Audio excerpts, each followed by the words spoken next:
I never believed in curses, at least not until the heirloom came into my possession. It was a simple object, a tarnished silver mirror framed with intricate carvings of vines and roses. My grandmother used to keep it on her dresser, polished to a shine, as if it were a prized jewel. She would always warn me, "This mirror is more than what it seems, dear. It carries the weight of our family's history, both its pride and its sorrow." As a child, I thought her words were just the ramblings of an old woman trying to make her belongings sound magical. But when she passed away, the mirror was left to me, along with a strange letter. The letter was written in her delicate handwriting, but the words sent a chill down my spine. The mirror holds secrets that should never be spoken. It's a gift and a curse, a reflection of the things we wish to hide. Whatever you do, don't stare into it for too long, and never, under any circumstance, use it after midnight.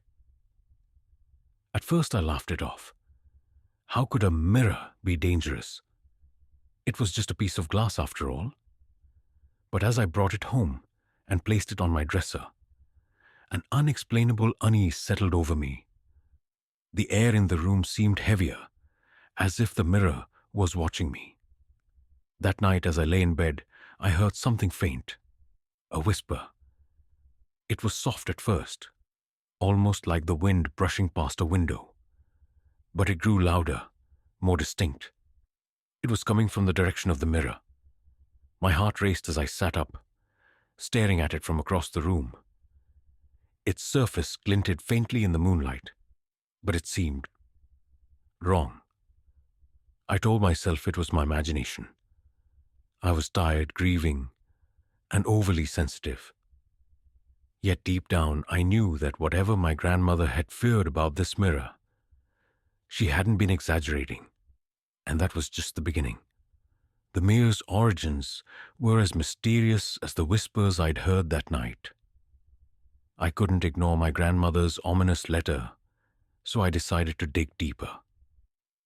Family lore wasn't something I ever paid attention to, but now it felt like the only way to make sense of what was happening.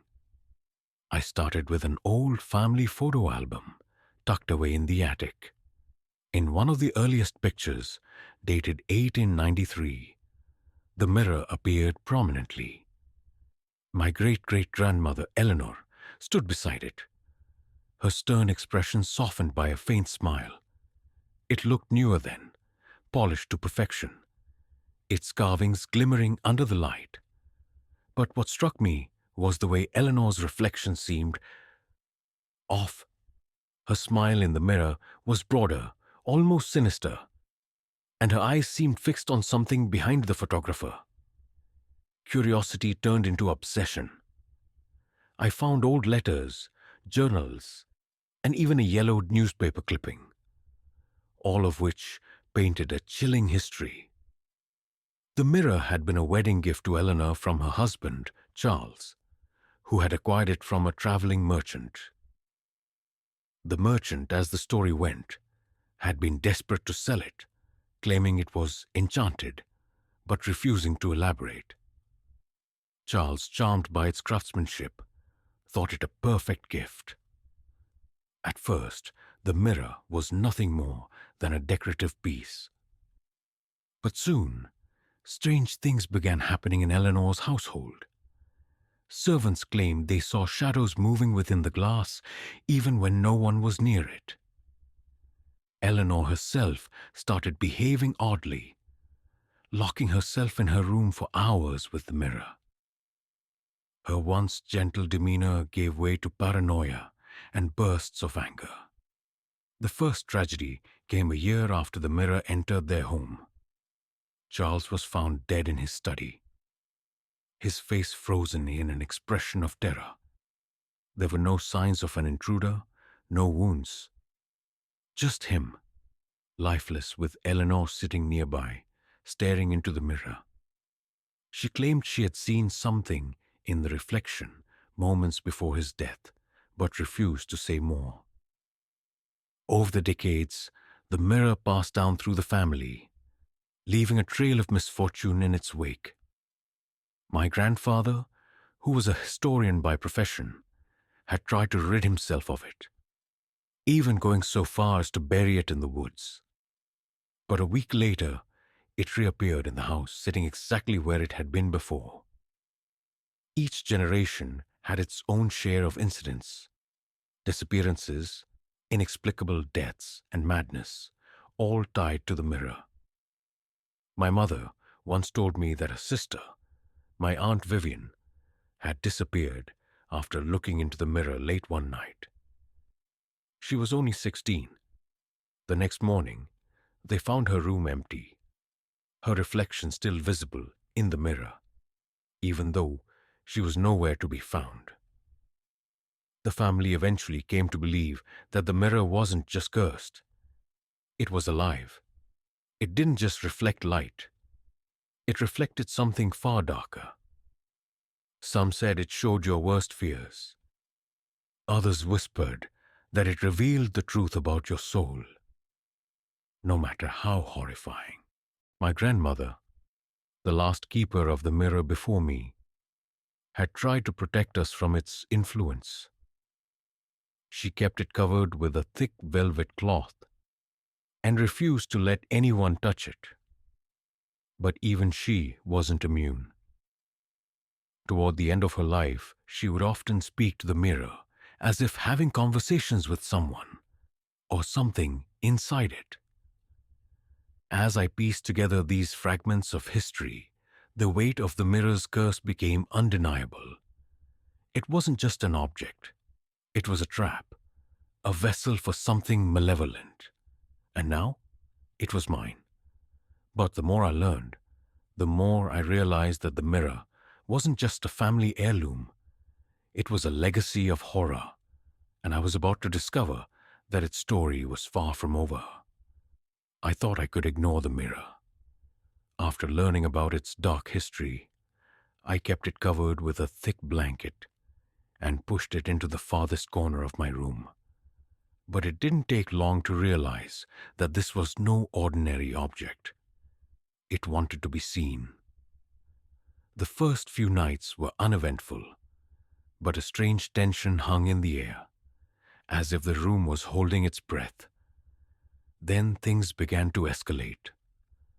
One night, I woke up to the sound of something soft dragging across the floor. Groggy and disoriented, I turned on the bedside lamp and froze. The blanket I had draped over the mirror was crumpled on the floor, and the mirror itself was angled slightly toward my bed. I told myself it must have slipped off somehow, though deep down I knew that wasn't possible. I recovered it, securing it tightly, and tried to go back to sleep. But the feeling of being watched wouldn't leave me. The whispers started the following evening. Faint at first, just a low murmur that could have been the wind. But as the nights went on, the sounds grew clearer. Words I couldn't quite make out, spoken in voices that didn't belong to anyone I knew. It wasn't just one voice either. It was a chorus of whispers, overlapping and shifting in tone. Sometimes they sounded pleading, other times angry. By the end of the week, the mirror had become impossible to ignore. Every time I entered the room, it felt like the temperature dropped several degrees. I'd catch fleeting movements out of the corner of my eye. But when I turned to look, the mirror was still. One evening, I decided I had to confront whatever was happening. I waited until midnight, Grandma's warning echoing in my mind, and uncovered the mirror. Its surface gleamed unnaturally in the dim light, as if it had its own source of illumination. I stared at it, half expecting to see something jump out at me, but for a moment, it showed only my reflection. Then the changes began. At first, it was subtle, a shadow flickering behind me. I turned quickly, but there was nothing there. When I looked back at the mirror, my reflection wasn't quite right. My eyes seemed darker, hollowed out, and my expression didn't match the emotions I was feeling. It smiled when I wasn't smiling. It blinked when I didn't. I wanted to look away, but I couldn't. It felt like the mirror was pulling me in, rooting me to the spot. And then the reflection spoke. "You've seen it now," it whispered, its voice a distorted echo of my own. "You can't unsee it." My chest tightened as panic set in. I stumbled backward, knocking over a lamp, and the crash finally broke the spell. I grabbed the blanket and threw it over the mirror, breathing heavily as I tried to make sense of what had just happened. That night, I couldn't sleep. I sat in the living room with all the lights on, clutching the letter my grandmother had left me. I reread it, hoping for answers, but her cryptic warning only deepened my dread. Over the next few days, the situation grew worse. Objects around the house began to move on their own. I'd find doors open that I was certain I had closed. The air was filled with a faint metallic scent, like blood. And always, the whispers followed me, growing louder each night. One night, I heard a knock at my bedroom door.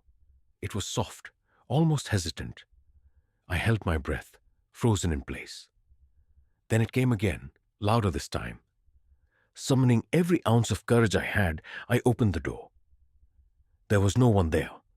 But when I turned back toward the room, I saw that the mirror's blanket was once again on the floor. This time, its surface was cloudy, swirling with shapes that I couldn't make out. Slowly, they began to take form. Faces, dozens of them, their expressions twisted in anguish and fear. They pressed against the glass as if trying to escape, their mouths moving in silent screams. And then I heard it again, that distorted version of my own voice, coming from the mirror. "Join us." I ran. I didn't stop until I was outside, standing in the cold night air, my heart pounding so loudly I could barely hear myself think. But even then I felt its pull, as if the mirror's presence was etched into my mind. I knew I couldn't keep it in the house any longer, but every time I tried to move it, something stopped me. The air around it grew heavier, almost suffocating, and an overwhelming sense of dread paralyzed me. It was as if the mirror had become a part of me, a parasite I couldn't escape. As the days turned into weeks, I realized I was fighting a losing battle. The mirror wasn't just an object. It was alive, feeding off my fear, and it wasn't going to let me go so easily. By the time I realized the mirror had completely taken hold of my life, it was too late to pretend things could go back to normal. Every corner of my home felt like it was infected by its presence. The whispers, the shadows, the eerie cold, they were constant, relentless. The line between my waking life and nightmares blurred to the point where I couldn't tell the difference anymore. I knew I had to end this, destroy the mirror, break the curse, but that was easier said than done.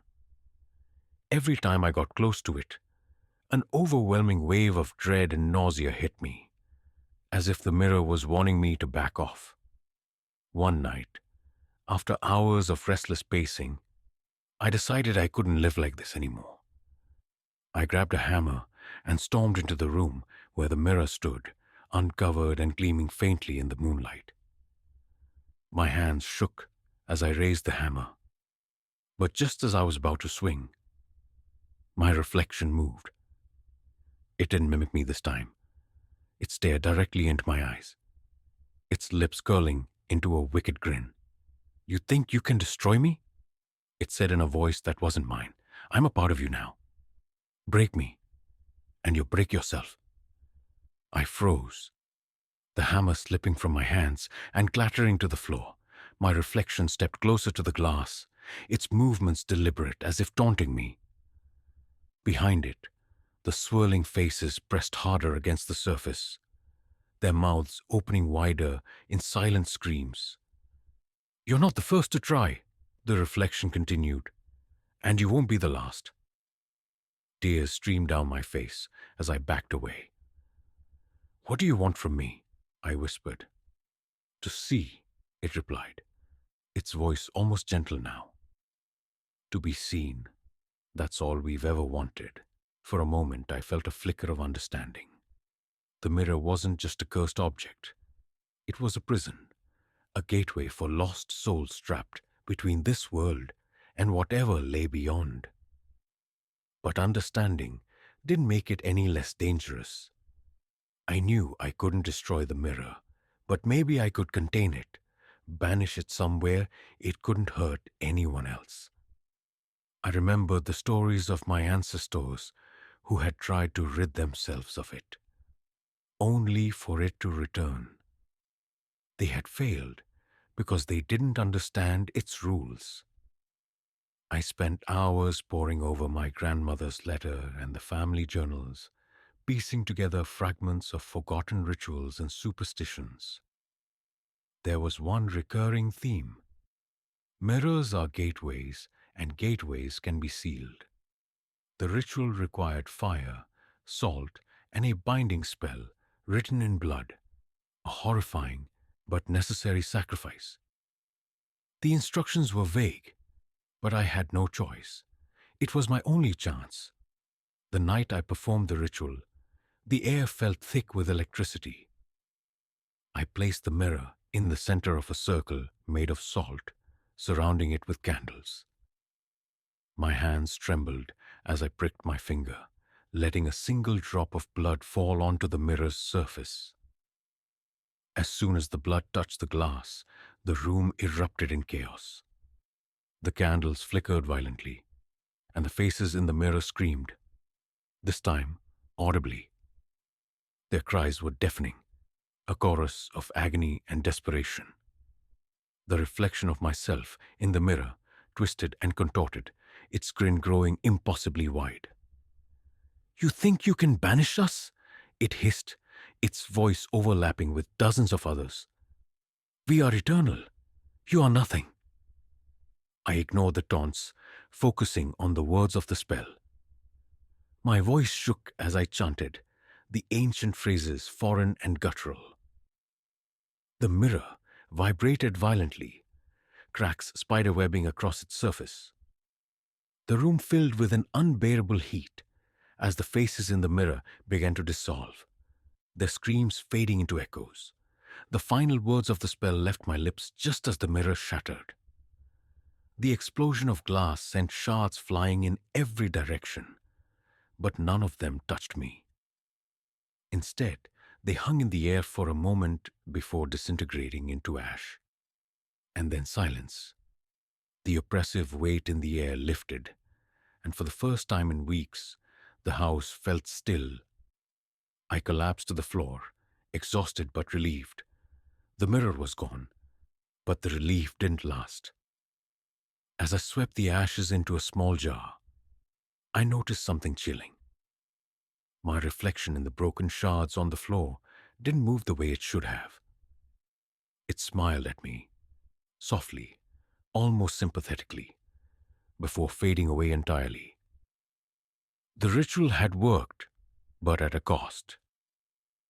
The mirror was destroyed, but I couldn't shake the feeling that a part of it still lingered, tied to me in ways I couldn't understand. I buried the ashes in a remote part of the woods, far from anyone who might stumble upon them, but every so often, when I pass by a reflective surface, I catch glimpses of something that shouldn't be there.